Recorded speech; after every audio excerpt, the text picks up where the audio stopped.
Caríssimos irmãos e irmãs, em Cristo Jesus, nosso Senhor,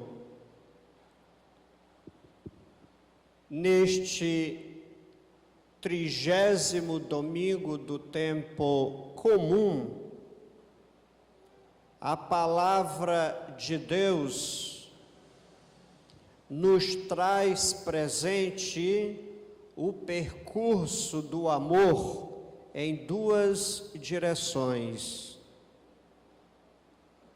o amor a Deus e o amor ao próximo. Esta é a tônica da liturgia da mesa da palavra do Senhor para a nossa reflexão. No que se refere a esta ramificação do amor, podemos já de início constatá-la na primeira leitura do livro do Êxodo, cujos versículos da palavra de Deus põem em destaque o segmento social daquela cultura judaica. Qual é esse segmento social? Os estrangeiros, os órfãos, as viúvas e os pobres. De fato, diz o texto bíblico: não oprimas nem maltrates o estrangeiro. Depois, não faças mal algum à viúva e ao órfão. E por fim, se emprestares dinheiro ao pobre, não o trates como um usurário, um avarento. Ora, por que o cuidado de Deus para com essas pessoas contempladas no Código da Aliança? E nós podemos responder assim: primeiro, os estrangeiros, porque o estrangeiro era uma pessoa que não tinha a proteção do clã. Sendo assim, vulnerável aos maus tratos, à exploração. As viúvas, porque quando elas perdiam o marido, elas não tinham quem as defendesse e lhes protegesse da propriedade. O órfão, porque com muita facilidade era vítima da escravidão. E o pobre, porque sempre mais endividado, não tinha nenhuma perspectiva de futuro, porque era como alguém que não encontrava uma saída para quitar suas dívidas, se tivessem. Ora, se Deus olha com muito carinho, com muita atenção, todo esse segmento social já no Antigo Testamento, é porque Deus quer nos ensinar que este é o modo, necessariamente falando, de mostrar o amor para Deus. Que se Deus ama essas pessoas, é porque Ele nos ensina que o amor de Deus é concreto. não é ideológico, não é teórico, é factual. Deus nos ensina, pois, que o amor é concretude, é realidade encarnada.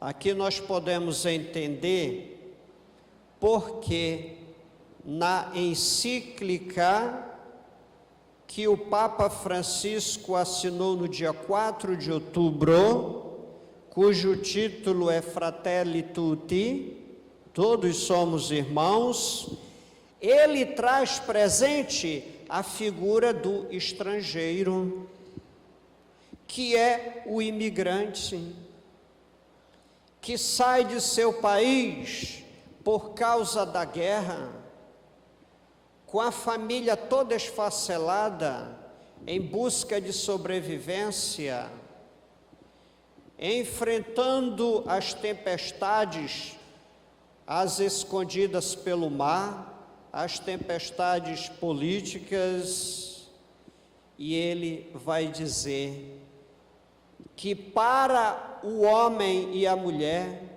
para o estrangeiro que foge da guerra, tem o direito à sobrevivência. E o mundo não é propriedade de um país, de um grupo. O mundo é propriedade de Deus, dada para todos cuidarem. O Papa fala exatamente aquilo que é a voz de Deus, aquilo que é a voz da Igreja.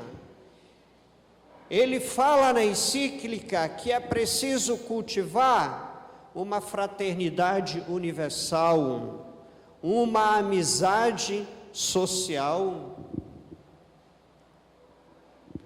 É uma encíclica muito profunda que nos leva a uma reflexão. Além do mais, o que o Evangelho nos diz a esse respeito? Antes de mais nada, como é de costume, os fariseus provocam nosso Senhor Jesus Cristo sobre o amor. Com efeito, o Evangelho diz que eles se reúnem em grupo e perguntam a Jesus para experimentá-lo: Mestre, qual é o maior mandamento da lei?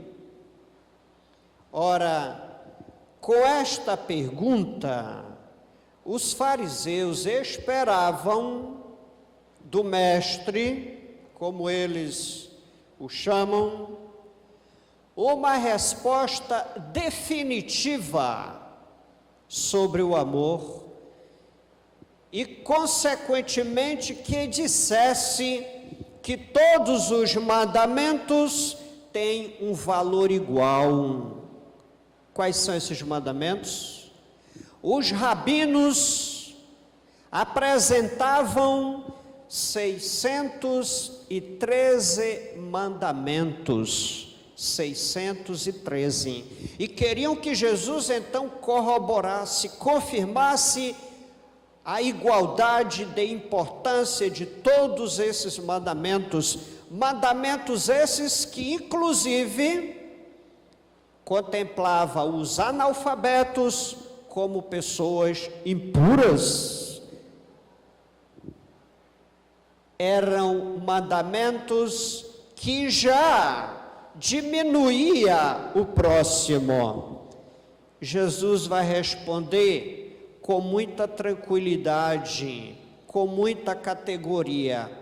Por quê? Em primeiro lugar, Jesus não inventa nenhuma resposta.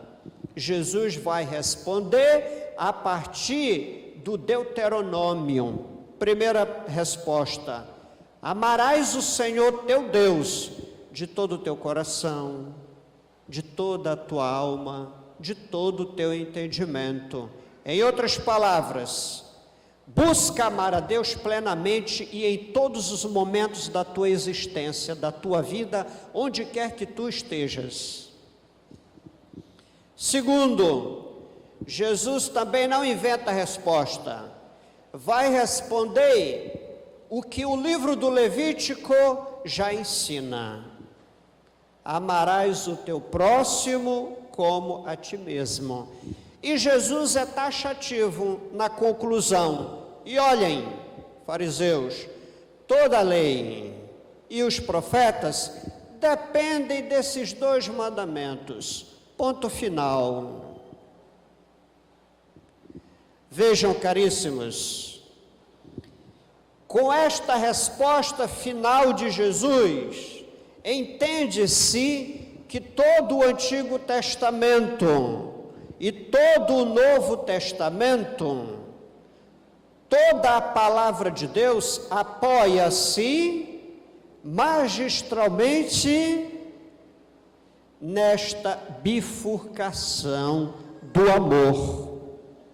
Um amor que se dirige a Deus e um amor que se dirige ao próximo. Jesus responde que todos os 613 mandamentos são detalhes, são superficialidades, são modos que têm de chegar ao essencial. Quantas vezes na vida a gente fica na superficialidade, na casca, escorregando, mas não chega ao bojo daquilo que é, porque é e nunca pode ser mudado, porque é assim a essência. Jesus, com esta resposta, nos leva a meditar que é aqui que está o essencial. Jesus nos mostra que é preciso amar o outro, amar o próximo. Certamente a palavra de Deus nos coloca diante de duas teclas: a tecla do amor a Deus e a tecla do amor ao próximo.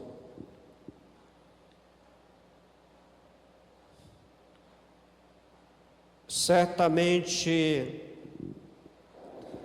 nós devemos descobrir que amar o outro não é porque o outro merece. Eu amo o outro não porque o outro merece, mas porque ele necessita, porque ela necessita.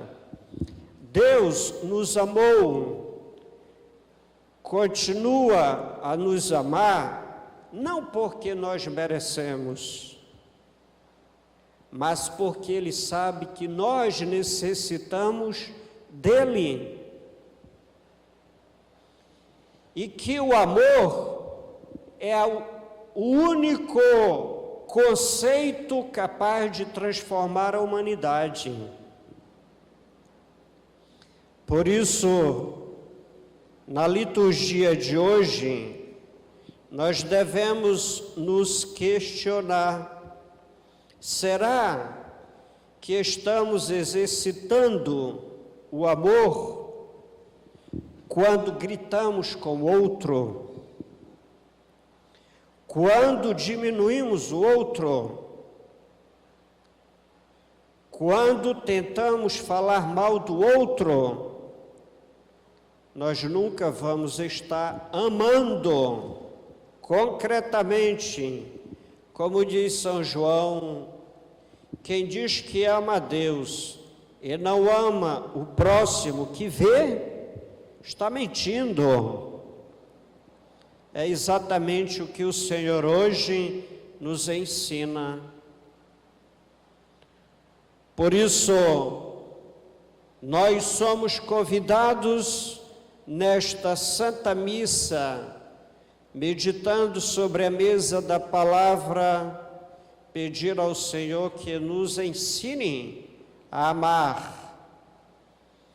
amar como Ele amou, porque somente nessa bifurcação de um amor que se esparrama no horizonte existencial, podemos viver na presença da graça.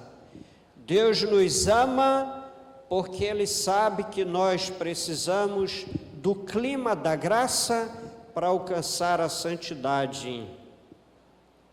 Peçamos então ao bom Deus, que continua a amar de um modo infinito e ilimitado a humanidade, que também nos ajude a fazer o exercício desse amor, de um amor que precisa ser traduzido em gestos concretos, a começar na família, dentro de casa.